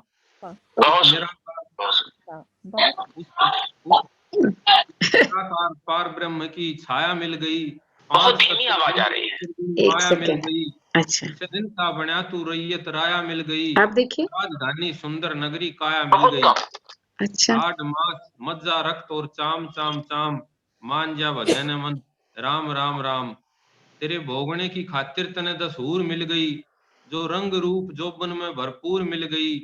खड़ी रहे अगर दिक्कत आए ना, हुक्म हजूर मिल गई, संग में 25 ठगनी भी जरूर मिल गई। तने 5 चोर लूटे सरे आम आम आम, मान जा भजन मन राम राम राम। क्या बात है, वाह क्या वाह बात, बहुत वाह, सुंदर। बहुत अच्छा, बहुत अच्छा। जी बहुत धन्यवाद। बहुत अच्छा। दान पुण्य 68 तीर्थ यात्रा करे, फिर भी लगी रहे चिंता तू काल से डरे। पर्वत और जल थल वन में तू टोहता फिरे, ऐसे नहीं ईश्वर मिलते या भूल से फिरे। इस शरीर में बताया हरि का धाम धाम धाम, मान जा भजन मन राम राम राम। राम राम। और इसकी अंतिम कली, फिर अंत समय में वैद्य डॉक्टर घाट ना गले, दवा दारू करें भतेई पर पेश ना चले, म्याद जो लगाई सांस की वो टाइम ना टले, वो पूतला भस्म अग्नि में यो जीव ना जले, कहे निहाल चंद बाकी रह जाए एक नाम नाम नाम, मान जा भजन मन राम राम राम। वाह, बहुत खूब। क्या बात है। बहुत सुंदर, बहुत सुंदर। हर तरह के बहुत बढ़िया विचार सर, बहुत बढ़िया। दादाजी बताया करते थे और उन्हीं के पद चिन्हों पर पिताजी चलते और उन्हीं की शिक्षाओं और जो आदेश उन्होंने दिए उसी मैं भी चलने की कोशिश कर रहा हूँ। मेरा टाइम बहन जी कितना बचा हुआ भला? आप कुछ ज्यादा टाइम ना लगे। इंदु दी आपका माइक म्यूट है। हाँ जी, बोलिए जी। सॉरी, मेरा टाइम अभी बचा हुआ है बहन जी। क्यों? बोलिए, आप बोलिए, कोई बात नहीं। अच्छा, समय तो आज थोड़ा सब गड़बड़ हो गया, लेकिन आप बोल सकते हैं आराम से 2 मिनट। आज लेट नहीं, शुरू हुआ ना प्रोग्राम। समय का भी ध्यान रखना पड़ेगा, कोई बात नहीं। जी जी, उन्हीं के बोलिए पद चिन्हों पर चलने का प्रयास है जी। और समाज के लिए, राष्ट्र के लिए जो उन्होंने आदेश दे रखा है उसके लिए जो है वचनबद्ध हूँ और लगा हुआ हूँ। और इन्हीं शब्दों के साथ आप सभी को धन्यवाद कहता हुआ और अपने क्रांतिवीर भक्तों का स्मरण, नमन और वंदन करता हुआ अपनी वाणी को विराम दूंगा कि तन सम और ये जीवन समर्पित, चाहता हूं मातृभूमि मैं तुझे कुछ और भी दूं, तोड़ता हूं मोह का बंधन अक्षमा दो, मेरे गांव द्वार घर आंगन अक्षमा दो, मेरे दाएं हाथ में तलवार दे दो और बाएं हाथ में ध्वज को थमा दो, यह सुमन लो यह चमन लो, नीड का तृण तृण समर्पित, चाहता हूं देश की धरती, हे मातृभूमि मैं तुझे कुछ और भी दूं, तन समर्पित मन समर्पित और यह जीवन समर्पित, बहुत चाहता हूं मातृभूमि मैं तुझे कुछ और भी दूं। आप सबका बहुत बहुत धन्यवाद। जय बहुत हिंद, जय बढ़िया भारत। सर, बहुत बढ़िया, बहुत बहुत सुंदर बढ़िया। शब्दों के साथ आपने वो विराम दिया। बहुत बहुत सुंदर रामवीर जी, बहुत ही सुंदर। और आपके पिताजी आपके दादाजी स्वतंत्रता सेनानी भी थे और स्वतंत्रता के उन्होंने जोश वाले गीतों से, मतलब शब्दों के द्वारा भी उन्होंने अपनी आहुतियां, शब्दों की आहुतियां भी दी हैं स्वतंत्रता के उपलक्ष्य में। तो बहुत बड़ी बात है, बहुत ही सुंदर और आपने सुनाया, और आपका बहुत बहुत हार्दिक धन्यवाद। और अब मैं चाहूंगी प्रियंका कटारिया जी से कि वो एक अच्छा सा देशभक्त का जो वो गीत सुनाना चाहती हैं, जैसे कि जो जोश वाली कविता आपने सुनाई है वैसा ही कुछ जोश वो आज भरे हम सब में। प्रियंका कटारिया दिल्ली से। नमस्कार, आप सभी को प्रणाम। आपको मेरी आवाज आ रही है? जी बिल्कुल आ रही है प्रियंका जी, बिल्कुल आ रही है। आ रही है, बोलिए। सर जी, बहुत बहुत बधाई आपको कि आपने अध्यापक होने के नाते आगे बढ़ते हुए फिर से हमें कुछ सीखने का मौका दिया। आपसे बहुत कुछ सीखेंगे और आप सभी को 72वें गणतंत्र दिवस की बहुत बहुत हार्दिक शुभकामनाएं। आज सुबह से ही हम लोग इस गणतंत्र दिवस राष्ट्रीय पर्व के साथ जुड़े हुए हैं और अब मेरे लगता है मेरा फ्लो भी वही चल रहा है, लेकिन आपको मौका दिया इसके लिए धन्यवाद। बहुत ही कम शब्दों में जो एक बड़े क्रांतिकारी जिनको मैं अपने दिल से बहुत चाहती हूँ, क्योंकि सिर्फ 19 वर्ष की आयु में उन्होंने क्रांति के पथ पर कदम रखा, 11 वर्ष उन्होंने क्रांतिकारी जीवन व्यतीत किया और सिर्फ मात्र 30 वर्ष की आयु में उन्हें फांसी पर चढ़ा दिया गया। गरम दल के नेता मैं राम प्रसाद बिस्मिल जी की बात कर रही हूँ, जो कि कविता समझ करना चाहती हूँ और जो मुझे बहुत ही ज्यादा पसंद है। स्वागत है। हे मातृभूमि तेरे चरणों में शीर नवाऊं, मैं भक्ति भेंट अपनी तेरी शरण में लाऊं, माथे पे तू हो चंदन, छाती पे तू हो माला, जिह्वा पे गीत तू हो तेरा ही नाम गाऊं, जिससे सतुत उपजे श्री राम कृष्ण जैसे, उस धूल को मैं तेरी निज शीश पे चढ़ाऊं, बहुत जिसकी तदरज को नित्य धोकर करता प्रणाम तुझको मैं भी दबाऊं, सेवा में तेरी माता मैं भेदभाव तज कर, मैं पुण्य नाम तेरा एक दिन सुनूं सुनाऊं, तेरे ही काम आऊं तेरा ही लगाऊं, मन और देश तुझ पर बलिदान मैं चढ़ाऊं। ऐसा जोश, ऐसा जज्बा और ऐसे शब्द राम प्रसाद बिस्मिल के ही हो सकते हैं और उनके इन्हीं शब्दों का जोश आज भी हर नौजवान महसूस करता है। बहुत बहुत धन्यवाद आपका और एक बार फिर से पुनः आप सभी गणतंत्र दिवस राष्ट्रीय पर्व की हार्दिक बहुत बहुत धन्यवाद प्रियंका जी। आप सुबह से आज 26 जनवरी के पैरेड में अपनी कमेंट्री दे रही हैं, इतनी थक करके, और उसके बाद भी आप यहाँ आई और इतने जोश और जज्बे वाली अपनी कविता सुनाई। बहुत बहुत धन्यवाद आपका। दीदी सिर्फ गणतंत्र दिवस की उसमें शामिल नहीं हुए, बल्कि आईटीओ पे जो हंगामा हुआ है, आंसू गैस के गोले जो छोड़े गए, उनके भी हम साक्षी रहे। हाँ, और आप उसके भी साक्षी रहे हैं। समय होता तो उनकी भी कमेंट्री हम आपसे जरूर आज सुनते। तो आज चूंकि हमारा प्रोग्राम 15 मिनट देर से शुरू हुआ है, 15 से 20 मिनट, इसलिए कोई बात नहीं है। तो इसलिए 15-20 मिनट लेट से खत्म भी होगा। तो चलते हैं, हम आगे बढ़ते हैं, और हमारे साथ हैं डॉक्टर रश्मि चौधरी जी। डॉक्टर रश्मि चौधरी जी के बारे में मैंने आप लोगों को बताया, बहुत बड़ी इतिहासकार हैं, और जिस इतिहास की और जिस तरह की बातें आज आशीष जी ने कही हैं, रश्मि जी और हमारे वरिष्ठ साहित्यकार देवेंद्र जी, ये दोनों मिलकर इसी काम में लगे हैं।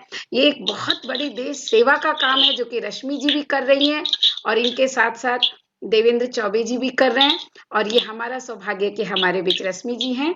तो आज आपका स्वागत है रश्मि जी। और आपके नाना जी जो कि स्वतंत्रता सेनानी रहे हैं, आज हम उनके बारे में भी कुछ जानेंगे आपके साथ साथ। तो बहुत बहुत धन्यवाद इंदु जी। मैं सबसे पहले रश्मि चौधरी उन सभी स्वतंत्रता सेनानियों को का अभिनंदन करती हूँ और नमन करती हूँ। आज भावुक हूँ लेकिन निडर हूँ कि इस स्वतंत्र भारत में उन असंख्य वीरों के बलिदान के बाद जिस वजह से खुली सांस ले रहे हैं, उसके लिए दिल से आभार प्रकट करती हूँ।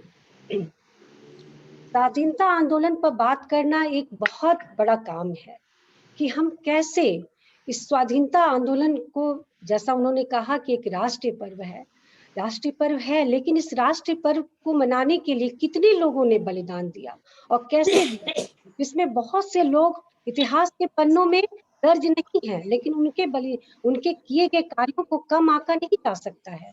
तो इसे मैं आपको पूरे पिछले से जोड़ते हुए अपने नाना तक आऊंगी। जी जरूर। आखिर क्या कारण है कि भारतीय राष्ट्रीय आंदोलन में बच्चे, बूढ़े, जवान, स्त्री, पुरुष, किसान, मजदूर और विद्यार्थी जुड़ करके बहुत आगे तक ले जाते हैं और अपने देश की आजादी के लिए मर मिटने को तैयार होते हैं? आखिर क्यों?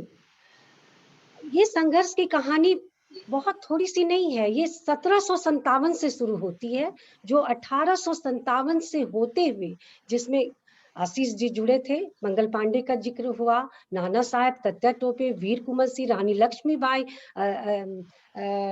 और बेगम हजरत महल, ऐसे अनगिनत अथाह समुद्र है जिसमें से चुन के कितने लोगों के बारे में कहा जाए। और उनसे होते हुए गांधी जी का जब आगमन होता है और गांधी जी के इसमें पूरे व्यापक रूप से जन आंदोलन का रूप ले लेता है, सारे लोग इसमें जुड़ जाते हैं। अब तक जो गांधी है वो जन जन में खासकर एक प्रतीक, एक सिंबल के रूप में प्रचलित हो जाते हैं और घर घर में उनको पूजा जाने लगता है, उनके बारे में चर्चा होने लगती है कि ये गांधी कौन है। अब उसी समय क्रिप्स मिशन की असफलता हो जाती है और गांधी जी और बड़े कांग्रेस के नेता लोग मिल करके और उन लोग बॉम्बे में के ग्वालियर टैंक में एक बड़ा सभा करते हैं और उस सभा में सबसे पहले गांधी जी करो और मरो, डू और डाई का संदेश देते हैं और कहते हैं कि वो एक मूल मंत्र है और उनका वही कथन मैं कोट करना चाहूंगी यहाँ पर। यह एक छोटा सा मंत्र है जो मैं आप सबको देता हूँ, इसे आप अपने हृदय में अंकित कर सकते हैं और अपनी सांस सांस द्वारा व्यक्त कर सकते हैं। यह मंत्र है करो या मरो। या तो हम भारत को आजाद कराएंगे या इस कोशिश में अपनी जान दे देंगे। अपनी गुलामी का स्थायित्व देखने के लिए हम जिंदा नहीं रहेंगे। ये दो शब्द करो और मरो लोगों के लिए क्रांति का आह्वान हो गया और इसकी लहर बिजली की तरह चारों तरफ फैल गई। 9 अगस्त को कांग्रेस के सभी बड़े, गांधी समेत कांग्रेस के सभी बड़े नेताओं को जेल में डाल दिया गया और 10 अगस्त तक दिल्ली, कानपुर, इलाहाबाद, वाराणसी, पटना, भागलपुर, मुंगेर में बड़े बड़े शहरों में हड़ताल हुए, जुलूस निकाले गए और काफी संख्या में लोगों के हुजूम को अंग्रेजी सेना खदेड़ने लगी, जिसे आप एक जन कविता द्वारा अच्छी तरह समझ सकते हैं। प्रसिद्ध नारायण सिंह की ये कविता है जो बहुत ही अच्छी कविता मानी जी जाती है। मैम, सुनाइए। आइल अगस्त के आंदोलन, फरके लागल सबके तनमन, बिजुली दौड़ल जागल सब, चलले हिंदू मुस्लिम हरिजन, मची गई लड़ाई सब जुझार, थाना डाक खाना रेल तार सब पुलिस अदालत अहलकार, हाकिम हुकाम गोली गोला, बची गई विजय डंका हमार। ये जनता की तरफ से हो रहा। अब अंग्रेज जो दमन कर रहे हैं उनकी देखिए। गावन पर दगलनी गन मशीन, माने गन मशीन से दाग रहे हैं। बेतन सन मरलन बीन बीन, बैठाई डाल पर नीचे से डालिम भोकलन खच खच संगीन, वही चलल खून के तेज धार, घर घर से निकली त्राही त्राही, कोना कोना से आही आही, गावन गावन में लूट फूक, मारल काटल भागल पराही, फिर कवन सुने केकर गुहार। मैंने अंग्रेजों ने इतनी यातनाएं, इतनी दमनकारी नीति अपनाई कि उनकी गुहार, मैंने जो जनता उनकी नीतियों के तहत उनके दमन के नीचे दब रही थी, उसकी गुहार कोई सुनने वाला नहीं था जी। ऐसी मतलब यातनाएं दे रही। सच है, गांधी के इस करो मरो से देश में ये फैल जनव्यापी आंदोलन हो जाता है और गांव में लोग पुलिस थाने, डाक, टेलीग्राफ ऑफिस सब में तोड़फोड़ शुरू हो जाती है और लोग एकदम ऐसा हुजूम इकट्ठा हो जाता है कि अब हमें आजादी चाहिए, किसी भी हाल में हमें आजादी चाहिए। और इसी सन 42 के आंदोलन के उपज हमारे नाना जी पंडित जुगल किशोर शुक्ला थे, जिनका जन्म बिहार के एक छोटे से गांव गोयड़ा जो तारापुर के पास में है और मुंगेर जिला में आता है, सन 1917 ईस्वी में। ये 1917 बड़ा महत्वपूर्ण है, इसमें इसी समय रूसी क्रांति भी हुई थी और श्रीमती इंदिरा गांधी का भी जन्म हुआ था इसी वर्ष। हमारे नाना जी पैदा हुए थे। बचपन से ही बहुत ओजस्वी और बहुत ही कर्मठ और निडर व्यक्ति थे। अपनी पढ़ाई लिखाई किए और तभी उन्हें ऐसा लगा कि देश में जो ये बवाल हो रहा है, ये इस तरह लोग यातनाएं दे रहे हैं, तो हम घर में बैठ करके पढ़ाई के साथ साथ क्या करें। और उन्हें लगा कि नहीं, हमें अपने देश के लिए सोचना होगा। और इसी बीच वे अपने सहपाठियों के साथ सन 42 के आंदोलन के समय में भागलपुर के थाना के निकट टेलीग्राफ दफ्तर में जाकर के और टेलीफोन का तार काट देते हैं। जब वहां के स्थानीय अधिकारियों को पता चलता है कि अरे ये तार किसने काटा है और इसके द्वारा सूचनाएं जो वो अपने अंग्रेज ऑफिसर को पहुंचाते थे, उनको कैसे गुप्त सूचनाएं मिलेगी, तो वो भगदड़ मच जाती है और उनको दौड़ाना शुरू करते हैं। बस इसके बाद चांद की कवि जी, और वे भागते भागते संथाल परगना एक जगह, वहीं पर जगह है जो एक बीहड़ जंगल माना जाता है, भयावह जंगल, और उसी जंगल में वो छिपने चले जाते हैं। और कहा जाता है इस जंगल में, ये आदिवासियों का जंगल है और आपने सुना होगा सिद्धू कान्हो का बड़ा ही लंबा संघर्ष है इस आदिवासी क्षेत्र को लेकर, जंगल को लेकर के। वहां पर वे अपने साथियों के साथ जाते हैं और पीछे पीछे अंग्रेज लोग उन्हें दौड़ा रहे हैं। अब क्या किया जाए, धीरे धीरे दोपहर से रात हो जाती है और वे एक बड़े विशाल पेड़ पे छिप जाते हैं और काफी देर तक अंग्रेज के सिपाही लोग वहां घूमते रहते हैं। जब उन्हें नहीं दिखते हैं तो वो वापस लौट जाते हैं। और तभी क्या होता है कि अब उन लोग लगा मेरे नाना जी को कि अब हमें नीचे उतरना चाहिए, शायद वो चले गए होंगे। वे नीचे उतरते हैं और आगे की तरफ बढ़ते हैं, तभी उन्हें फिर पदचाप सुनाई देता और वो दौड़ करके ऊपर चले जाते हैं। जब वो ऊपर चढ़ते हैं तो कुछ लोग पास में आते हैं। उनकी बातचीत से लगता है कि वो पुलिस नहीं है, अंग्रेज सैनिक नहीं है, बल्कि ये गांव के लोग हैं, जो आदिवासी लोग हैं। तो वो उनसे उन लोग आवाज देते हैं और कहते हैं कौन है, के है, वहां की लोकल भाषा में के है। तो मेरे नाना जी ने कहा कि हम ही है, माने हम है। हम कौन, नाम पूछते हैं, हम कौन, बोले हम यहाँ भागलपुर रहने वाले संग्रामपुर गांव के निवासी हैं और अंग्रेजों के दमन के खिलाफ में हम टेलीग्राफ का और टेलीफोन का तार काट करके भागे हैं। अच्छा अच्छा, तू क्रांतिकारी है, नीचे आवा नीचे। और बड़े खुश हुए, बोले हमारा देश हम आजादी के लिए लड़ रहा, तुम युवा लोग इस तरह के काम में जुझे हो, जिसके लिए हम बहुत, मेरे दिल में बहुत माने प्रेम है और अरमान है कि तुम ऐसा काम कर रहे हो। फिर कहे कि अब तुम लोग भूखे होगे, बोले जरूर, हाँ हम लोग दिन से दौड़ते भागते जंगल आए हैं और खाने को नहीं है। बोले अभी ठहरो और लेके आता हूँ। फिर वो जंगल गए, अपने गाँव गए और बगल में ही उनकी झोपड़ी थी, वहां वो खाना बना के लाए और फिर थोड़ी देर में पेड़ के पास आके खाना दिए। नाना जी और मेरे 2-3 उनके सहपाठी थे, सब लोग उनका इंतजार कर रहे थे। जब खाना आया तो वो लोग तड़ातड़ खाना शुरू किए और खाने के साथ ही पूछे कि बाबा ये खाना आपको अब कैसा लगा। बोले कि खाना तो बहुत अच्छा बना था।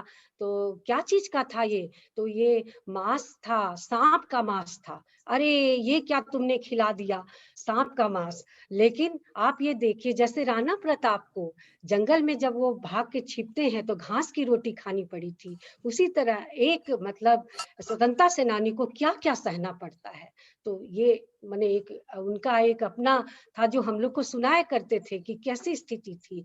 उसके बाद लेकिन वहां से निकल के वो अपने गांव आते हैं, लेकिन उनका नाम चूंकि सब जगह पता चल गया था कि उन लोग ने टेलीग्राफ का तार काटा है और इस तरह व्यवस्था को ये किया है, तो उन्हें कैद कर लिया जाता है, गिरफ्तार कर लिया जाता है और भागलपुर सेंट्रल जेल में उन्हें रखा जाता है, जहां वो काफी दिन तक रहते हैं और बहुत मतलब यातनाएं दी जाती है, लेकिन उन्होंने सहा, क्योंकि वीर भगत सिंह उनकी आंखों के सामने थे। ऐसे राम प्रसाद बिस्मिल की बात किया जाए, काफी लोग देश के लिए किए हैं, तो उन सब वीरों को याद करके वे भी यातनाएं सहे और फिर छूटते हैं और अपने फिर भी आजादी के तराने, आजादी के गीत के साथ वो हमेशा काम जुटे रहे और देश की आजादी 1947 में हो जाती है और श्रीमती इंदिरा गांधी के काल में उन्हें 1972 में ताम्रपत्र दिया जाता है।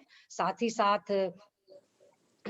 साथ उन्हें 1900 सेंट्रल जेल से जब वो छूट करके घर आए थे तो उनके बारे में कहा जाता था गांव के लोग कि आप बाबा कैसे वहां रहे। वो पूरे गांव में जैसे गांधी का रूप था, गांधी को भी एक बाबा के रूप में माना जाता था पूरे गांव में। गांधी वहां नहीं भी होते थे तो लगता था कि गांधी आएंगे, उसी तरह मेरे नाना जी को पूरे गांव में बाबा की तरह जाना जाने लगा।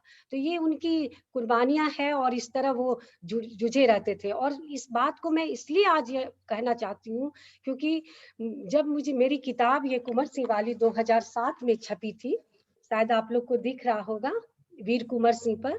जी बिल्कुल दिख रहा है। जी दिख रहा है, दिख रहा है, थोड़ा और ऊपर कर दीजिए। हाँ हाँ दिख रहा है। इसे जब मेरी ये अनुरोध थी भारत सरकार से, जो सूचना प्रसारण मंत्रालय के प्रकाशन विभाग ने छापी है, और मेरा मन था कि ये आरा में जगदीशपुर वहां से 25-30 किलोमीटर है, वहीं इस बुक को रिलीज किया जाए। उन्होंने मेरी बात मानी और वहां ये पुस्तक रिलीज हुई, वीर कुंवर सिंह पर है।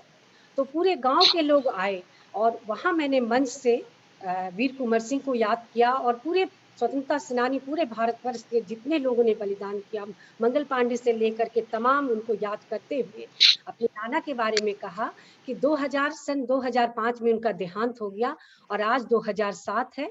इन 2 साल के अंतराल में मैं उन्हें कितनी बार इस पुस्तक को याद करते हुए उनके बारे में सोची हूँ, लिखी हूँ कि आज वो होते तो कितना खुश होते कि तुमने अपने देश के बारे में लिखा है, अपने वीरों के बारे में लिखा है, अपने गांधी के बारे में लिखा है। क्योंकि देश पर बात करना, अपने अपने इतिहास के बारे में बात करना है, क्योंकि हम इतिहास के साथ जुड़ते हैं तो पूरे देश के साथ जुड़ते हैं। तो इन्हीं सब बातों के साथ मैं अपनी बात खत्म करनी चाहूंगी, लेकिन बहुत अच्छा इंदु जी का ये कार्यक्रम है। और लास्ट में मैं ये कहना चाहूंगी कि थोड़ा सरकारी डाटा देना चाहिए कि कितना 42 के आंदोलन में कितना विभत्स रूप था।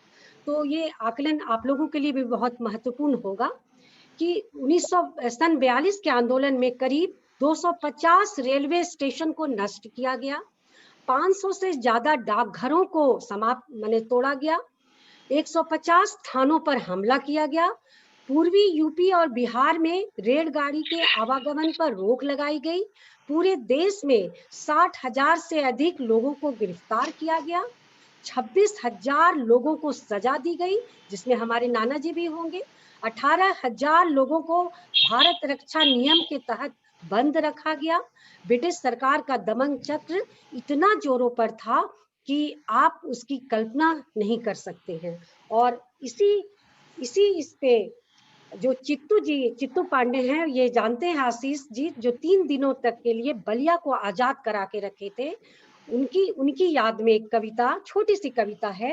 जी मैम, अंग्रेजों सुनाइए। के लिए कहा गया है, चाहे करो कतनो उपाय, भल भल मजवा उड़ेवे, यही देशवा में अब जहिए कोठिया बिकाए, क्या बात। लड़ैया नाही जितबो, रे फिरंगिया, रे फिरंगिया। बहुत फिरंगी बहुत अंग्रेज सुंदर, थे। बहुत सुंदर। बहुत इस शब्दों के साथ मैं उन वीरों को नमन करती हूँ, याद करती हूँ और बहुत शुक्रिया करती हूँ इंदु जी और तमाम लोगों को। साथ साथ अमरनाथ जी नहीं जुड़ पाए हैं, उनको नहीं, वो सुन रहे हैं आपका। सुन रहे हैं। अच्छा, जी अमरनाथ जी ने मेरा पहला जी। कार्यक्रम रिकॉर्डिंग किया था, उसके लिए आज भी मैं धन्यवाद देती हूँ उन्हें। बहुत बहुत शुक्रिया, बहुत बहुत शुक्रिया।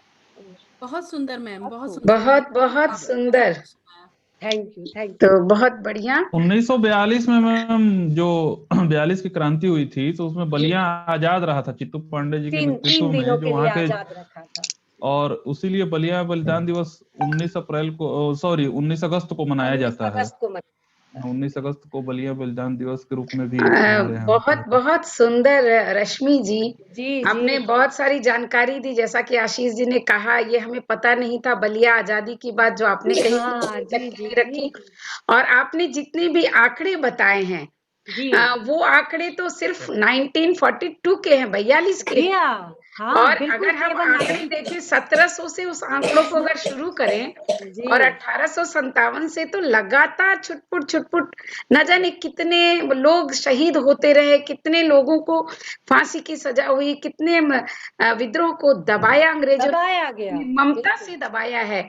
उस निर्ममता को अगर हम जाने तो बड़ा बड़ा दुख होता है जी। लेकिन हमारा जो ये देश है, आपने कहा ना भारत देश, कुछ कहना चाह रहे हैं? जी कहिए। जी, मैं ये कहना चाह रही एक बात कि आज भी कई जैसे मतलब वीरों के नाम पर स्तंभ बनाया जाता है, जिसमें जी काफी लोगों का नाम होता है, जी, काफी लोगों का नहीं होता है। नहीं होता है। मेरे नाना जी का सौभाग्य है कि बिहार के मुंगेर में बीच स्तंभ चौराहे पर उनका नाम बहुत खूब, बहुत पंडित जुगल किशोर बहुत सुंदर बात है। और सच में हम तो कहते हैं, जितने लोगों के नाम कहीं ना कहीं स्तंभ पर या रिकॉर्ड में हैं, उससे कहीं 10 गुने या 100 गुने लोग हैं जिनके नाम कहीं भी दर्ज नहीं है। इसलिए मेरा कहना है कि इतिहास जो है वो हमेशा चलता रहता है, समकालीन होता है। जी और जी, इतिहास केवल इतिहासकार एक बंद कमरे में बैठ के नहीं लिख सकता है, उसके लिए मुझे वहाँ फील्ड में जाना होगा, फील्ड में गांव-गांव जाना होगा। उन लोगों का दस्तावेजों के साथ साथ वहाँ के लोगों, गांव के लोगों से बातें करके उन्हें दस्तावेजीकरण बहुत बहुत सही कहा, वो गांव-गांव जाकर करना होगा। और हमारा देश कितना महान, कितना सुंदर है, इतने लोगों की कुर्बानियां ही इस बात को बताती कि हमें अपने देश पर कितना गर्व है। तो हम बुलाना चाहेंगे चंदा प्रहलादका जी को, जो कि जयशंकर प्रसाद जी की जो बड़ी सुंदर कविता है, अरुण यह मधुमेह देश हमारा, हमें सुनाएंगी। जी चंदा जी, आपका स्वागत है। यहाँ पहुंच अनजान क्षितिज को मिलता एक सहारा। जी जी, बहुत सुंदर। जी बिल्कुल, नमन करती हूँ आप सभी को, जी सभी आदरणीय को, और सबसे बड़ी बात, गणतंत्र दिवस की आप सभी को हार्दिक शुभकामनाएं। और आज इस आयोजन के लिए मैं सभी का धन्यवाद करना चाहूंगी कि हमें उन बातों का पता चला है जिनकी हमें जानकारी नहीं थी, और उन शहीदों को भी नमन करती हूँ कि जिनके बलिदान से आज हम आज़ादी का सांस ले पा रहे हैं और सुख से सो पा रहे हैं। ये बहुत बड़ी बात है, बहुत कुछ हमको जान सचमुच में डॉक्टर शशि मंगल की बातें सुनकर जो मंजू जी ने कहा कि रोंगटे खड़े हो गए, सचमुच में बहुत आश्चर्य होता है कि इतना दुख सह करके हमने आज़ादी पाई। ठीक है, अब समय की पाबंदी है तो मैं अपनी कविता शुरू करती हूँ। जयशंकर प्रसाद जी की अरुणीय मधुमेह देश हमारा। अरुण ये मधुमेह देश हमारा, जहाँ पहुँच अनजान क्षितिज को मिलता एक सहारा। अरुण ये मधुमेह देश हमारा, सरलताम रस गर्व विभा पर नाच रही तरुशिखा मनोहर। छिटका जीवन हरियाली पर मंगल कुमकुम सारा। अरुण यह मधुमेह देश हमारा, लघु सुर धनु से पंख पसारे, शीतल मलय समीर सहारे। उड़ते खग जिस ओर मुँह किए, समझ लीड़ निज सारा।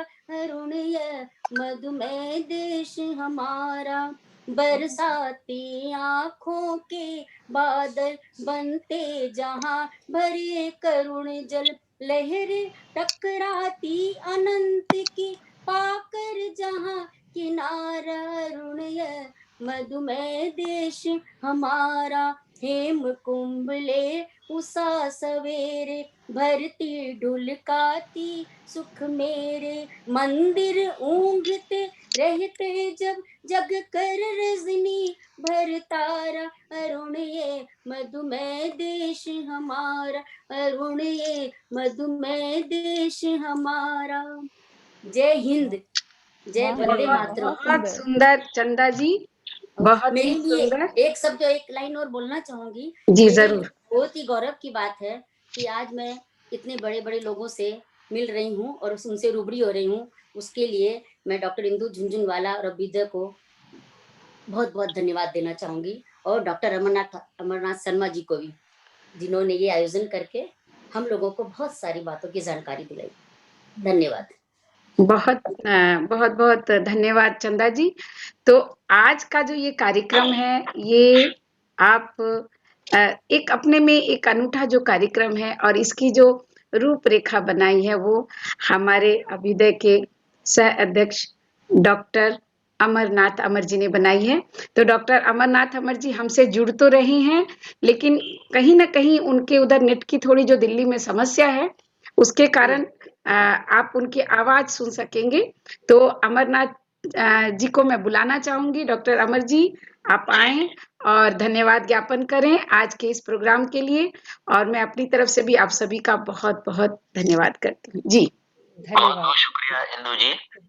सबसे पहले गणतंत्र दिवस की बहुत बहुत शुभकामनाएं। आज का यह ऐतिहासिक दिन है और ऐतिहासिक कार्यक्रम भी अभ्युदय के द्वारा। तो इंदु जी, सबसे पहले तो आपको बहुत बहुत बधाई, एक न केवल कुशल संचालन के लिए बल्कि कुशल आयोजन के लिए भी, एक सार्थक और प्रासंगिक आयोजन के लिए। आप देखिए कि जो दिल्ली में आज स्थिति रही है, एक तरफ शौर्य गाथा राजपथ पे हम देख रहे थे और वहीं तरफ दंगाइयों का, हुड़दंगियों का वो कारनामा भी देख रहे थे, जिसने पूरे भारतीय समाज को न केवल कलंकित किया बल्कि विदेशों में भी छवि खराब की। हमारे गणतंत्र की, हमारे देश की बहुत दुर्भाग्यपूर्ण स्थिति रही।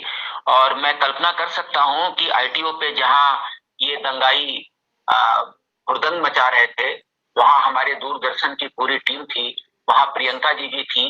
कोई भी हादसा हो सकता था, बहुत चुनौतीपूर्ण स्थिति थी वहां पे, और सफलतापूर्वक, जैसा कि अभी प्रियंका जी ने जिक्र किया था, तो मैं उन्हें बधाई देता हूं, धन्यवाद भी देता हूं कि इस विपरीत परिस्थिति में भी उन्होंने अपने कर्तव्य का निर्वहन किया।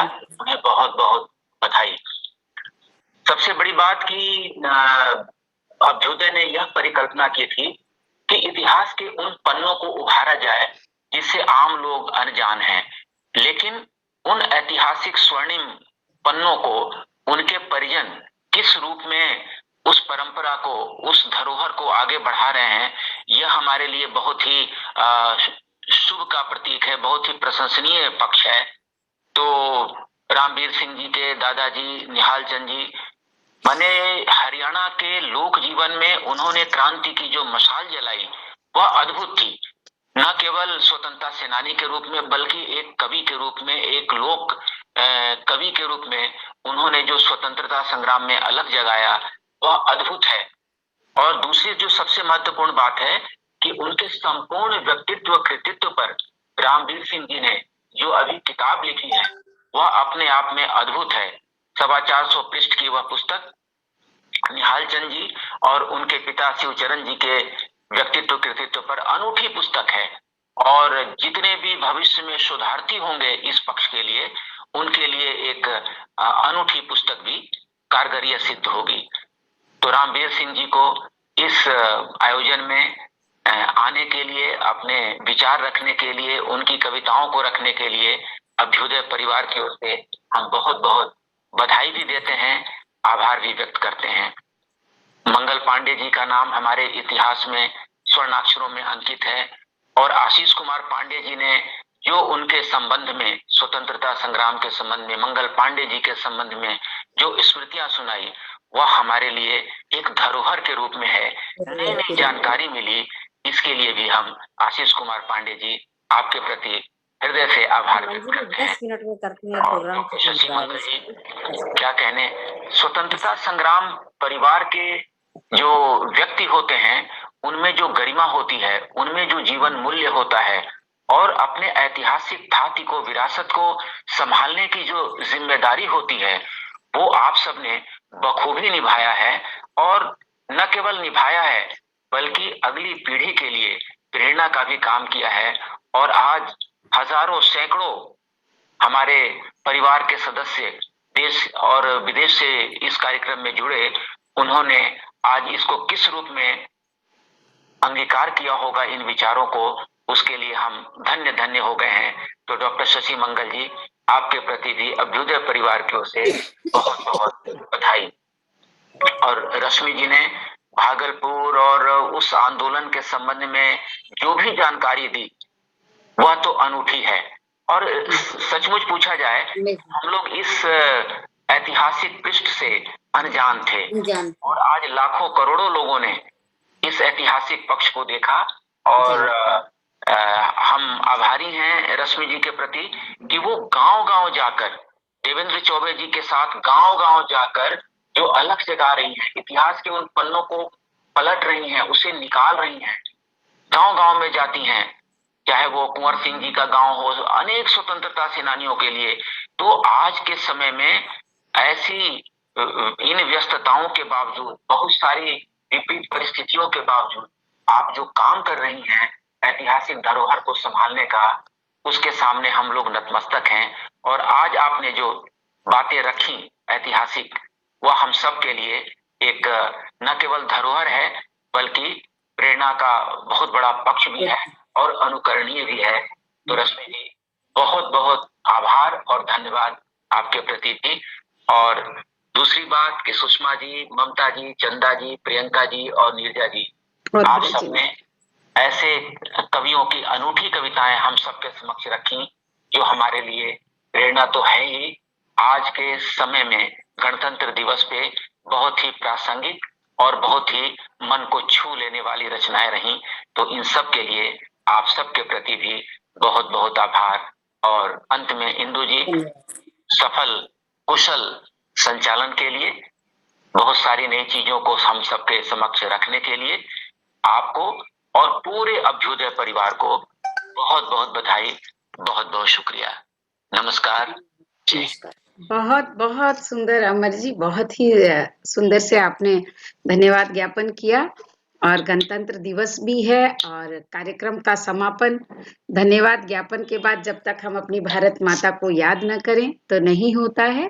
तो समापन में मैं मंजरी पांडे जी से अनुरोध करूंगी कि वो वंदे मातरम सुनाएं और इस तरह से कार्यक्रम का हम समापन करें। और हम सभी अगर खड़े हो जाएं तो बहुत आभारी रहूंगी जी।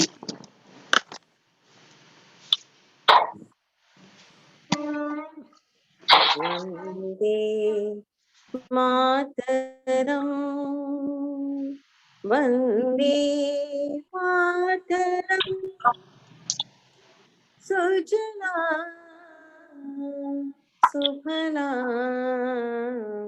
मलयज शीतला शस्य श्यामलां मातरम् वन्दे मातरम् शुभ्रज्योत्स्ना पुलकितयामिनी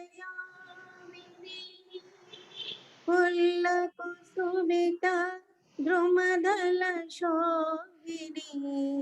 सुहासिनी सुमधुरभाषिणी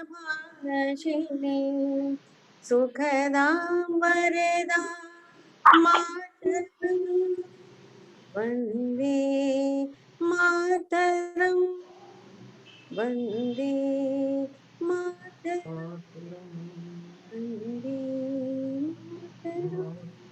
भारत माता की जय। जय। भारत माता की जय। जय। वंदे मातरम।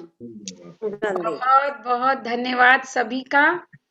और मैं खास करके अमर जी का धन्यवाद देना चाहूंगी, क्योंकि इस कार्यक्रम की रूपरेखा आप ही ने बनाई। इतना सुंदर एक विचार कि हम स्वतंत्रता सेनानियों के परिजनों से बात करें, अपने आप में बहुत सुंदर है। और निश्चित ही देवेंद्र चौबे जी ने भी कहा है कि बहुत सुंदर विचार है और इसको हमें आगे लेकर चलते रहना चाहिए। और हमारे साथ कुछ जो श्रोता भी जुड़े, वो बहुत अच्छी बात लगी मुझे। शिखा झा जी हैं, कमल किशोर जी हैं, मंजू तंवर जी हैं, प्राची राज जी, और इस तरह से काफी लोग जुड़े हैं। तो उन सभी का भी हार्दिक धन्यवाद देते हुए हम कार्यक्रम को समापन और ये ऐतिहासिक आयोजन रहेगा हमेशा के लिए। और नहीं, लेकिन ऐसे आयोजन फिर होते रहें। हम इसको आगे लेकर जाएंगे, इसी तरह परिजनों से बातें करेंगे जिससे कि लोगों को समझ आए। और आशीष जी ने भी जो थोड़ी बातें कही है कि हमें इन चीजों को, तथ्य को टटोलना है, तो वो काम देवेंद्र जी और ये लोग कर रहे हैं, रश्मि जी। तो हमें इनका सहयोग देते हुए इस काम को भी आगे बढ़ाना है। जी इंदु दी, एक लाइन बोलना चाहूंगी बस इंदु जी। जरूर ममता जी। जो शिखा झा जो नीदरलैंड से मेरे साथ जुड़ी हैं, उनके दादाजी, अगर मुझे सही हूं मैं, तो वो भी स्वतंत्रता संग्राम सेनानी रहे हैं। तो आगे कभी हम उनको भी लेकर कुछ, अरे पहले बताया होता तो हम उनसे भी जरूर हम सुनेंगे, क्योंकि आगे हम इसको लेकर जाएंगे। एक बहुत अच्छी शुरुआत हुई है। तो शिखा जी, आपका जरूर स्वागत है और जरूर हम आपसे सुनना चाहेंगे। और सचमुच इसके लिए अग्रिम शुभकामनाएं कि ऐसे प्रोग्राम्स फिर जरूर हो, जिससे शिखा जी आप छोटी नहीं है, बात आपकी नहीं है, बात आपके परिजन। मतलब मैं बहुत छोटी थी तो उनका देहांत हो गया, तो मेरे पास ऐसी कहानियां नहीं है जो मैं साझा कर पाऊं। लेकिन भारत में जो मेरे बाकी भाई बहन हैं जो दिल्ली में ही हैं, तो उनको शायद ज्यादा मुझसे पता होगा। जरूर जरूर, तो जरूर हम उनसे जुड़ेंगे और सुनेंगे। तो एक बार फिर से सभी का बहुत बहुत धन्यवाद देती हूँ और एक बार फिर से क्षमा भी चाहूंगी कार्यक्रम में, चूंकि 15 मिनट की थोड़ी लेट हुई आज की दिल्ली की अवस्था के कारण, और अमर जी भी ठीक से जुड़ इसीलिए नहीं पाए हैं। तो धन्यवाद, शुभ संध्या। डॉक्टर साहब का भी बहुत बहुत धन्यवाद जी। हाँ, आशीष जी कुछ कहना चाह रहे हैं? नहीं, शुक्रिया।